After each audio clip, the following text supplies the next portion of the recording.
Erev Tov, Ubeshem Hashem, Naaseh Venatzliach.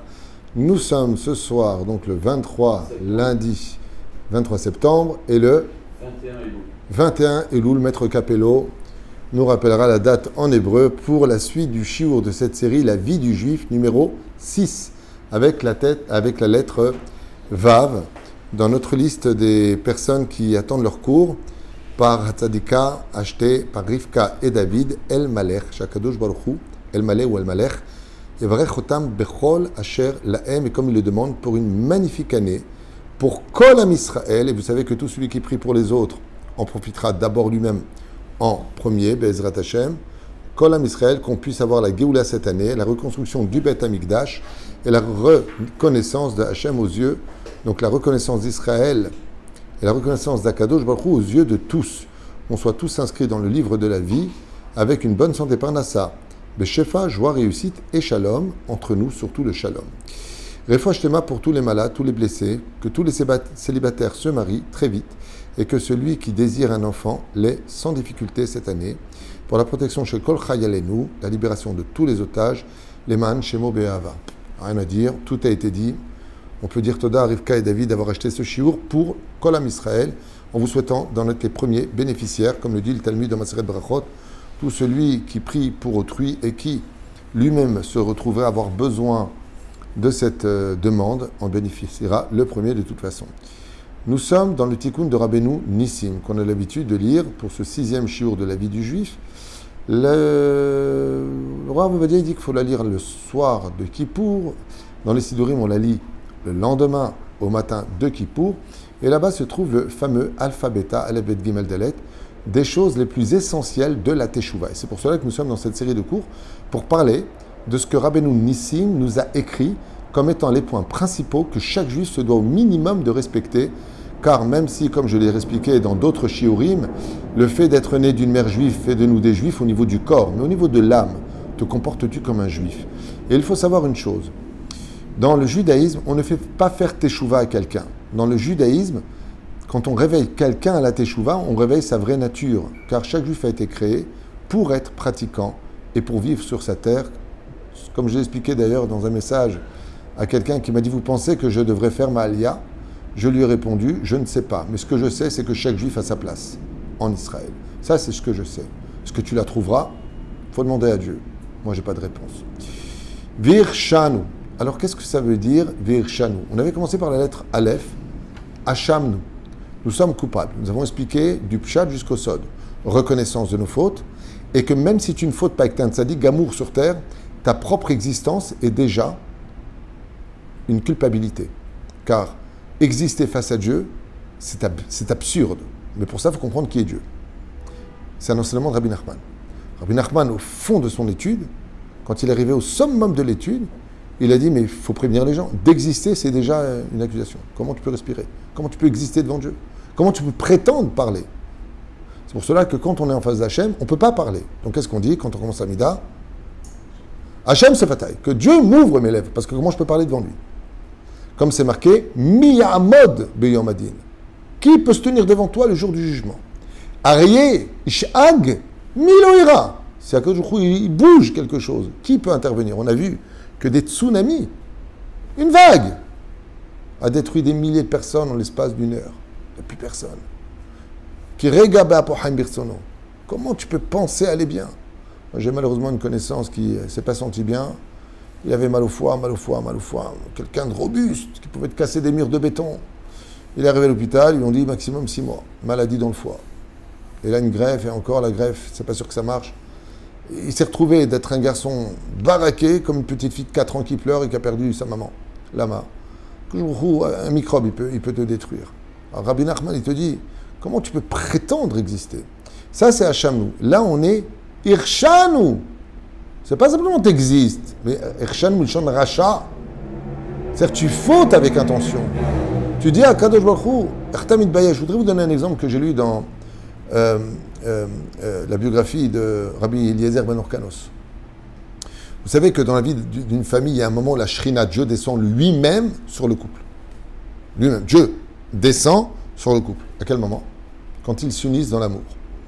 Quand un homme et une femme, la chambre s'appelle dans la Kabbale le Kodesh HaKodashim. C'est pour ça que les enfants n'avaient pas l'habitude de rentrer pendant des siècles dans la chambre des parents. C'était qui peut rentrer là-bas? On tapait à la porte, c'était un privilège. Hein? Oui, ça se faisait pas en tout cas.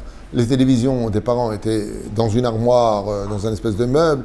Il y avait beaucoup de pudeur avant. C'était magnifique. Les vêtements étaient pudiques. Les gens étaient pudiques. Je sais pas, il y avait quelque chose d'angélique qu'on a perdu malheureusement. On a plus de Torah, mais on a perdu ce côté crémeux des années 80, 70.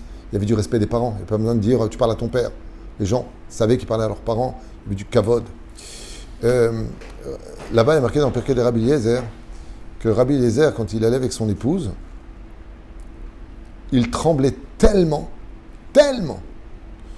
qu'une fois son épouse lui a dit « Pourquoi quand nous nous unissons, tu trembles tellement ?» Il lui a dit « Mais tu sens pas la shrina ?» Il sentait Hachem au-dessus de lui et il n'y arrivait pas. Il y a caché l'oméode. Il dit « Mais quand tu sens pas Hachem qui est juste au-dessus ?» La reine, vivons cachés, vivons heureux. Dans le sens où Béhémet est quelqu'un de pudique dans ce monde, dans la parole, Ils sentent tellement la présence d'Hachem, comment tu peux parler? Moi, j'ai posé la question à, je crois que c'était Rabbi Yeshua Cohen, un grand tzaddik de Jérusalem. Et je lui ai dit, pourquoi chaque fois qu'on lui pose une question, il met 2 heures pour répondre? C'est énervant, c'est un tamid rachamatsum. Tu poses une question, il baisse la tête comme ça.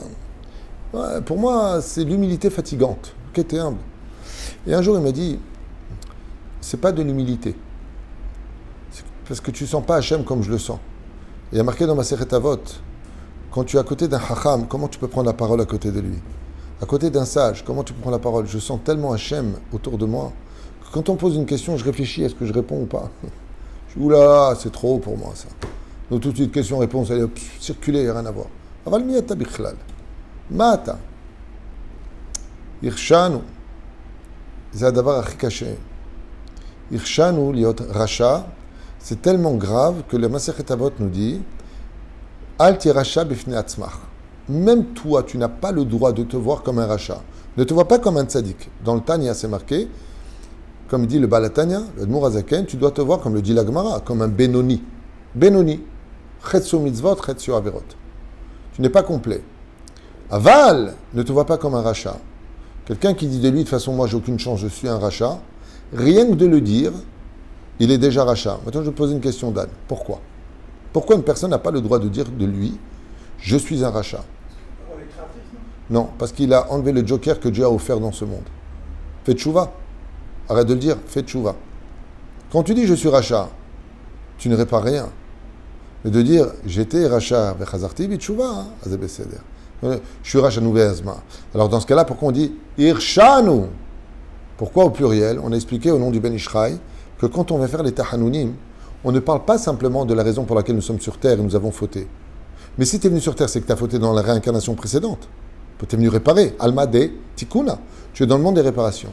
Irshanu. Même si je n'ai pas fauté dans ce monde et que je suis un tzaddik gamour, le fait d'être venu au monde pour réparer quelque chose veut dire que j'ai fauté dans le Gilgul d'avant. La reine dit le Ben Ishraï, tout est au pluriel. Pour dire quoi? Que tu répares dans tes réparations d'aujourd'hui, aujourd'hui, et toutes les réincarnations depuis Adam Arishon. Et c'est pour ça qu'il y a marqué Kol Bae Olam Omdim Lefanecha Vine Maron. Comme ça dit la Gemara, que depuis Adam Arishon, le jour du jugement, le jour de Rosh Hashanah, Adam Arishon lui-même se tient devant le jugement et va être jugé. Pourquoi? Pour l'héritage qu'il a laissé sur terre. Quel héritage tu as laissé sur terre? Si tu as laissé des héritages d'amour, de Torah, mitzvot, masim tovim, t'as expliqué l'importance de vraiment d'être un homme droit, d'être un homme pieux, alors tu as laissé des traces positives qui vont laisser des héritiers qui vont les mettre en pratique. Toutes les mitzvot. Et ça, c'est une chose que les gens n'arrivent pas à comprendre. On le sait tous, mais personne ne le vit. Personne. Je te donne un exemple. Tu prends un avrer. Il est venu ici, il est yeshiva, il s'est marié, il vient de se marier, on l'a fait rentrer ici. Et cet avrer, je ne peux pas le recevoir. Toi, tu viens, tu me dis, bon, combien c'est 3002 par mois? Je le prends. Toi, ça te coûte du papier par mois qu'il faut gagner à la sueur de ton front. Ça a de la valeur, c'est de l'argent. Maintenant, grâce à toi, c'est le cas, il est devenu rave. Toute l'étude qu'il a eue toutes ces années, toute l'étude, hein? Non, Bémet, c'est pas une blague. Toute l'étude qu'il a étudiée jour et nuit, quand l'ange est secret, il se dédouble. Un pour lui, un pour Maurice, un pour Dan, un pour tout celui qui soutient un avrer. J'ai pas fini. Non, j'ai pas fini.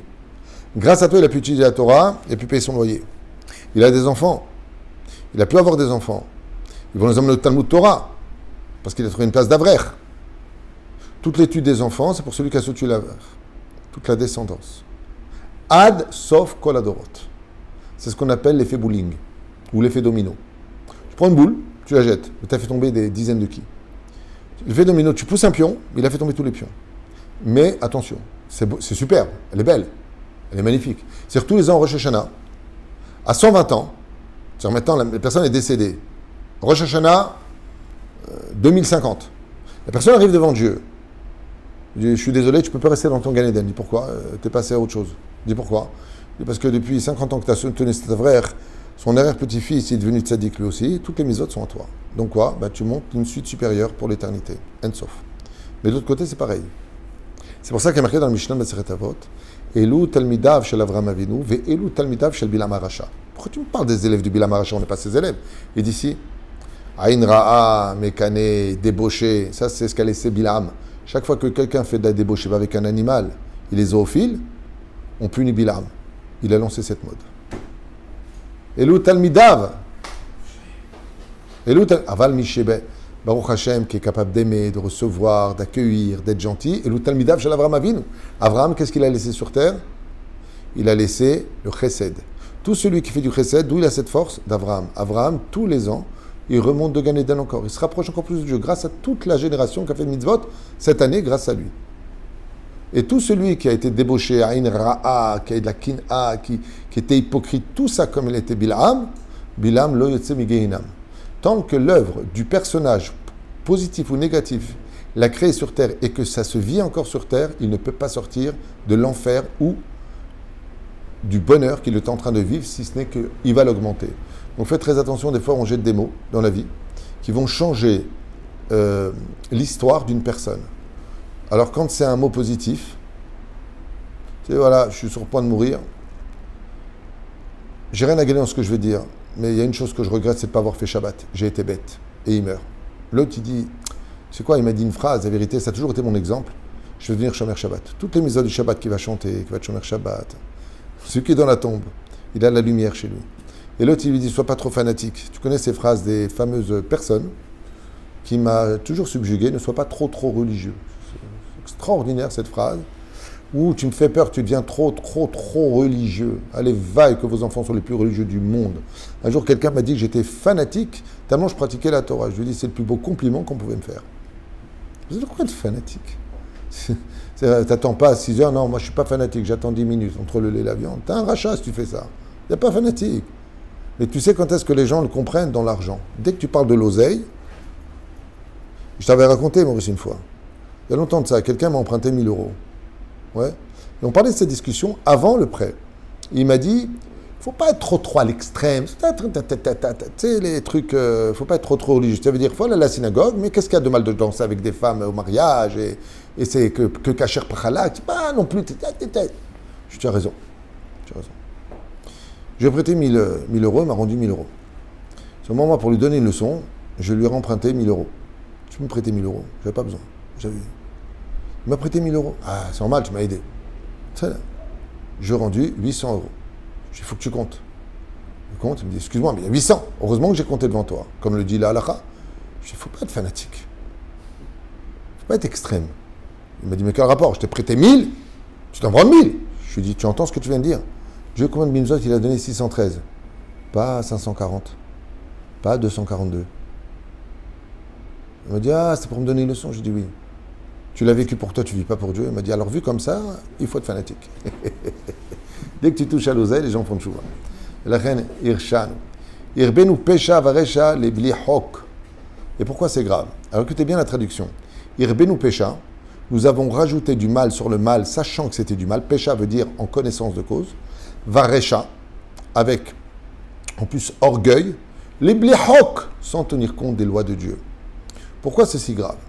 On a expliqué dans le premier cours sur la lettre Aleph, comme c'est expliqué dans le Shar Teshuvah de Rabbeinu Yonah, que chaque jour qui passe où tu ne fais pas Teshuvah, la Avera, comme une maladie, elle grossit. Dès que tu prends le traitement, tu stagnes, tu continues à prendre le traitement, la maladie disparaît, si Dieu veut. Il dit c'est exactement la teshuva, c'est le médicament de tous nos péchés. Tu commences à faire teshuva, tu fais stagner la punition. Tu continues ta teshuva, tu la fais amincir, et ainsi de suite. Et la reine, il dit ici, le pire, c'est celui qui faute et qui continue à fauter. Blichok. Il n'y a rien à faire de ce que pensent ni Dieu, ni les gens, ni personne. On n'hésitait pas à s'asseoir parmi des gens qui étaient constamment en conflit les uns avec les autres et de faire des péchés. Comme c'est marqué, au Moshav Letzim, lo yeshev. C'est ça que j'ai souvent enseigné, et je le répète encore aujourd'hui. Ne vous asseyez jamais avec une assemblée de gens qui critiquent tout le monde. Faites attention au bête café. Moi, j'y suis tous les matins pour des rendez-vous. On peut s'asseoir à un café, il n'y a pas d'avéra. Sauf si c'est pour faire des bêtises. Parler des uns des autres, regarder des choses. Alors, si tu veux t'asseoir à un bête café, là, malo, tu me vois souvent, Nachon. Daber, Dvarim, Chachamim, qui poussent les gens. Mon but, c'est de pousser les gens à l'étude de la Torah. Donc, comme ils ne sont pas tous prêts à aller directement s'asseoir à mon bureau ou au Beth Midrash, viens, on boit un café, ça leur parle. C'est une terrasse. Aval Basov, Mehazek Otam. Bezrat Hashem. Ce matin, j'étais avec quelqu'un. Il était avec moi. Mina Shamem, j'ai reçu une famille qui m'a demandé de l'aide. Je lui ai dit, tu veux la mitzvah? Il m'a dit, allez, je la prends. Il lui a fait un virement. Kachamamash, mitzvah ne mitzvah. Bezrat Hashem Itbarach. Qu'on ait toujours le mérite de pouvoir donner du mérite à chacun. Mais la reine, faites très attention, parce que tous ces nids de la Shonara, de Moutsi Shemra, c'est marqué ici, Ve'ad nu, mazé va'ad, on s'est assis, on s'est réunis, atzmenu, de nous-mêmes, les mahlouket ve'la avera, pour parler des uns et des autres, pour renflouer les mahloukot entre nous, pour faire des groupes. Le plus grave, c'est dans les synagogues. C'est très grave, ce genre de choses. Les groupes dans les synagogues, les rabbinim se doivent d'empêcher cela. Bon, on ne peut pas être ami avec tout le monde, mais de faire des groupes, c'est dangereux. Pourquoi? Vous savez, vous connaissez les disputes dans les synagogues. Il y a le groupe du Rav et le groupe anti-Rav. Mais pourquoi c'est grave? D'abord, le Rav doit être le Rav de la Beth Knesset. La Kohanim, la Birkat Kohanim, elle se fait sur l'ensemble de tout le monde. Mais là où c'est grave, c'est que les gens après ils se vexent. Tu fais une soirée, t'invites celui-là, t'invites pas l'autre. Je ne suis pas du groupe. C'est fait le mahlouket. Il faut savoir une chose, une Beth Knesset, où il y a des groupes, les uns ne se parlent pas avec les autres. Je le dis en toute responsabilité, il n'y a pas de shrina dans cette synagogue. Mazé Bet Knesset, traduit Maurice, Mazé Bet Knesset, maison du rassemblement. C'est-à-dire que s'il y a un endroit au monde où tu n'as pas le droit, bichlal, de ne pas être uni, Mazé Knesset, l'assemblée. C'est-à-dire que s'il y a vraiment un endroit au monde où tu es obligé de faire la paix, c'est dans une synagogue. Si là-bas tu ne fais pas la paix, c'est mort. Bet Knesset, leit kanes. Et vous faites des groupes. Zéassour. Zéassour.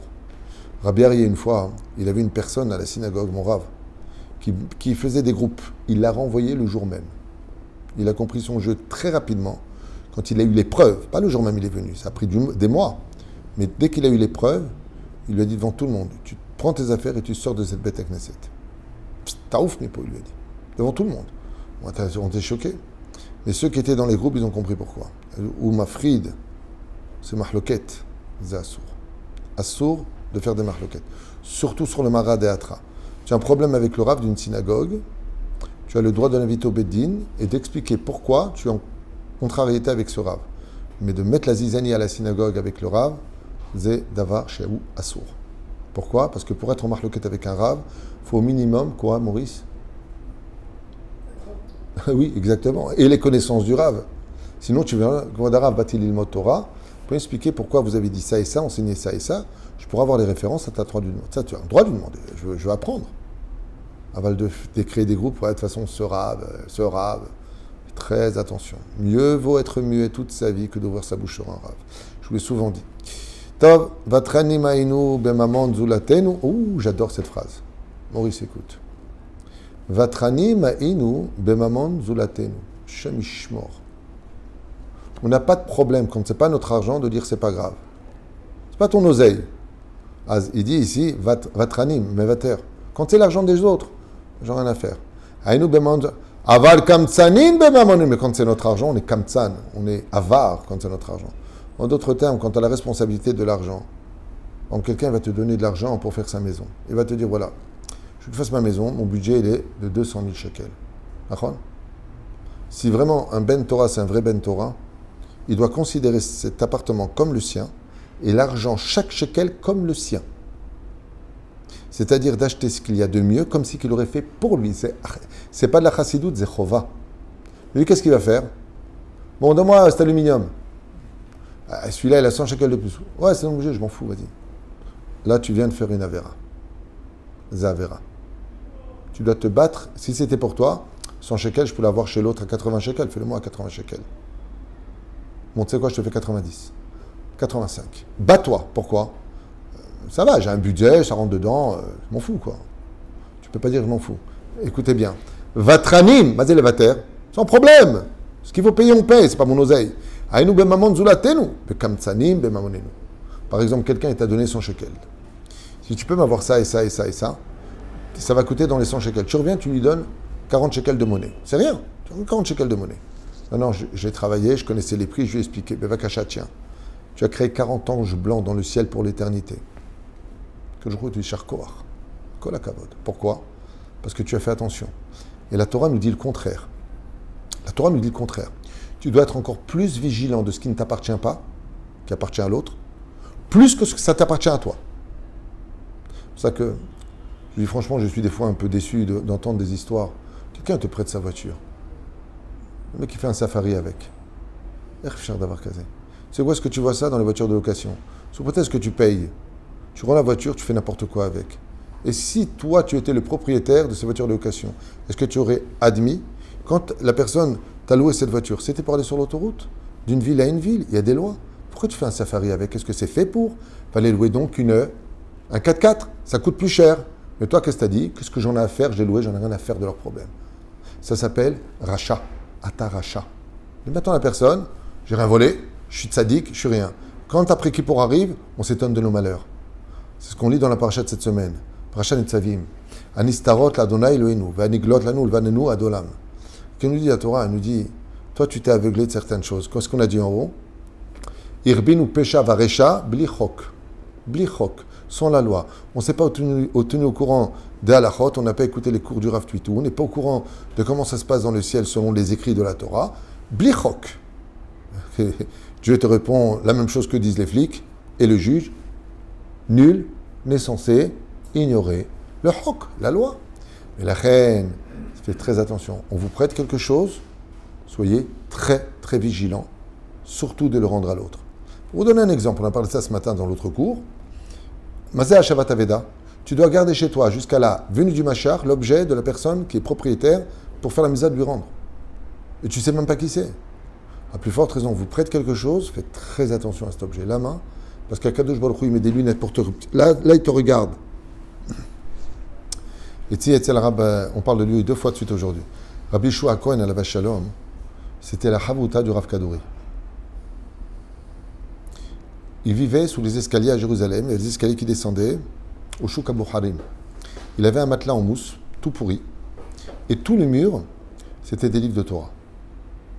Extrêmement pauvre, mais d'une fierté, habillé classe, la chemise a été un peu bouffée, comme ça, très mince, une grande kidoucha sur le visage, extrêmement humble. Et je vous raconte une histoire que j'ai vécue, pas on me l'a racontée. J'étais en train de parler, j'étais jeune à l'époque, en train de parler de Torah avec ce tzaddik, et d'un coup, j'ai un ami qui s'appelle Moshe, qui descend les escaliers, et qui vient le voir, je ne m'y attendais pas. Et je vois le Rav tellement content de le recevoir, je lui dis, je connais très bien Moshe, qu'est-ce qu'il y a? On aurait dit qu'il a retrouvé quelque chose d'une valeur inestimable. Et il lui sort de dessous son matelas une bouteille de Mé Eden. Tu sais les petites bouteilles de Mé Eden que tu mets dans la poche? Il restait un tout petit peu d'eau au fond. Il lui dit, ça fait longtemps que je prie Hachem que vous reveniez, vous l'avez oublié il y a 3 mois quand vous êtes venu me voir. Vous êtes parti, vous avez oublié votre bouteille. Alors Moshe lui a dit, mais Rav, fallait la jeter. Il lui a dit, c'est pas ma propriété, c'est à toi de décider. Il lui a donné cette bouteille. J'ai la même chose au bureau. Devant moi, il y a une bouteille qu'une personne, une bouteille avec le truc qui garde le froid. Oui, c'est un peu différent. Elle est à mon bureau. Je ne sais pas qui c'est qui l'a oubliée. Je la mets toujours devant. Comme je reçois beaucoup de monde, peut-être que la personne va revenir. Je ne sais pas que c'est elle. C'était ma bouteille. Je ne l'ai pas jetée. C'est pas à moi. Elle est toujours là-bas. C'est un rendez-vous parmi tous les rendez-vous que j'ai. Kachalamadnou. Là, on voit qui est tzaddik ou pas. Là, on voit qui est tzaddik ou pas. Nous, qu'est-ce qu'on fait? Qu'est-ce qui est marqué ici? Vatranim aïnou b'mamon zulatenu. Vatranim. Bon, c'est pas moi que j'en ai à faire. Bon, il vient là, et ben, il avait qu'à pas l'oublier. On n'en a rien à faire. Sourd. C'est là qu'Akadosh Baruch Hu, des fois, on ne comprend pas. On dit, mais cet homme, il est simple. Pourquoi Dieu, il est plus avec lui qu'avec l'autre? Lui, il est simple, mais il a l'amour de l'autre. Lui, il est simple, mais il pense à l'autre. Lui, il est simple, il fait attention aux affaires des autres. Un vrai tzaddik, il fait attention aux affaires. Un vrai tzaddik. Ce qu'on lui confie, il fait attention. Quand il donne une parole, il la tient. Aval, quand tu te crois au-dessus des lois et que tu n'en as fait, rien à faire, askatouf po, irshanu, irbinu pesha varesha lebli hok, vaadnu lismanu, mahlukat va'avera, on n'en a rien à faire, on base les choses, tu vas pas me saouler, ça va, tu fais des histoires pour rien. D'accord, mais il est où mon vélo? Il est où mon cheval? Sourd. Sourd. On ne se rend pas compte de ce que c'est de faire du mal. Et pour finir, Vitarnu kevod shamaim, urvod haTorah, umachinu al kevodenu. Quand il s'agit de nous, attention, tu me respectes pas, t'as pas honte, moi, mon kavod, tout le monde veut être respecté. Et il y a marqué Vitarnu kevod shamaim, kevod haTorah. Mais par contre, sans problème, quand il s'agit de kevod shamaim, le respect du ciel, les honneurs dus au ciel, les honneurs dus à la Torah. Une fois, j'étais voir quelqu'un à la synagogue. C'était pas ma synagogue, enfin, j'ai pas de synagogue, c'est la synagogue d'Hachem. Mais je suis parti voir une personne, c'était à Paris, dans une bête Knesset, il arrêtait pas de parler, il arrêtait pas de parler. Je suis parti le voir gentiment, je lui dis, vous savez, moi personnellement, ça me dérange pas que vous parlez. Mais dans Shulchan Aruch, il est marqué que ça dérange la bête Knesset que quelqu'un y parle. Soit au nom de la Torah, je vais me demander de parler au moins fort, ou alors de sortir dehors. Il m'a dit, oui, excuse-moi, vous avez raison. J'en ai rien à faire. Gvod HaTorah. Le Gvod HaTorah. On parle du mal d'un Talmid Chacham, tu te tais. Gvod HaTorah. Gvod Shamaim. Celui qui fait attention au respect d'Hachem. Chazal, ils disent au contraire. Je vais traduire ce qui est marqué. Chazal, ils disent, tout celui qui parle des Rabbanim finira par parler du mal de Dieu. C'est la suite. Tout celui qui a du kavod pour le ciel, il aura du kavod pour ceux qui étudient la Torah. C'est pour ça marqué Gvod Shamaim ve Gvod HaTorah. Les deux. Parce qu'il y a des gens qui te disent, moi, Dieu, je l'aime, lui, je le respecte. Mais eux, les religieux, non, Katouv. Gvod Shamaim ou Gvod HaTorah. Parce qu'il n'y a pas de respect du ciel si tu n'as pas de respect pour ceux qui étudient la Torah. Tu n'as pas de respect pour ceux qui étudient la Torah si tu n'as pas du respect pour le Dieu. Comme c'est marqué dans le Zohar Kadosh ou Bezan Mesayem, pour ce 6e chapitre extraordinaire de la vie du juif, c'est que tout est du Zohar Kadosh, Kucha Berechu, Torah, Israël, Hadou. Tu ne peux pas séparer. Dieu, sa Torah et son peuple ne font qu'un. Tu enlèves un seul d'entre eux. Tu enlèves la Torah, tu n'as pas de respect pour le peuple.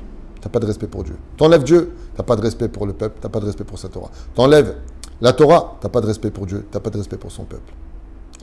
C'est d'avar que le Zohar nous dit, Had, c'est inséparable et indissociable. Je vous conseille vivement de regarder cette série de cours qui s'appelle La vie du juif. Ils sont tous numérotés avec des histoires, des explications du Moussar et des Halachot qui vous permettront, à la veille de ce fameux Rosh Hashanah, peut-être le dernier de l'histoire avant la Géoula, parce que vraiment ce qui est en train de se passer est incroyable. Beaucoup de critiques et beaucoup de mensonges aussi sur les réseaux sociaux. Quelqu'un me montrait à 15h, il m'a dit, qu'est-ce que vous pensez de cette vidéo? Donc il avait son portable non cachère, je vois. Sur les réseaux sociaux, il y a une femme comme ça qui dit, vous vous rendez compte, c'est Israël, elle ne veut pas dire le mot Israël, hein. Isra. Ils ont piégé des beepers qui bien sûr ont été donnés dans les mains des enfants et qui ont explosé. D'abord, je ne savais pas que les enfants possédaient des beepers. En général, c'est des appareils professionnels pour des cadres professionnels. Et deuxièmement, ce qui a été prouvé, c'est que parmi tous les blessés, les seuls enfants, il y a eu 2 ou 3 enfants qui ont été blessés à distance. Aucun enfant n'a été blessé, bichlal, et que les informations qui ont été données, bien sûr, sont celles du Hezbollah. Donc voilà, quoi. Que de l'humour pour tous ceux qui veulent prendre avec, bien sûr, liker. Faut voir. Moi, ce qui m'intéresse, c'est le nombre de personnes qui, dans leur haine, se nourrissent de ces choses. Comment on peut dire des choses pareilles? Comment, à la limite, que tu dises, Yemina Smola, tu as le droit, mais de mentir. Pourquoi mentir? Pourquoi mentir? parce que ça nourrira tout celui qui a envie de se nourrir de ce genre de désinformation. Et c'est vraiment dommage, mais la vérité sortira un jour. C'est dommage qu'il y ait la guerre. On aurait préféré, comme le demandent tous les Israéliens, que Bémet, tout se passe bien. Mais pour l'instant, on est en train de vivre quelque chose où on parle de la survie du peuple d'Israël en espérant que la paix revienne vite pour chacun avec la Géoula Shlema et la lumière dans le monde. Parce qu'il serait temps, Bémet, que ça fait beaucoup de larmes de verser tout ça. Ça fait beaucoup de tristesse et beaucoup de guerre. Bezrat Hashem. Mais ce qui est sûr, c'est que Am Israël, Hay, Vekayam.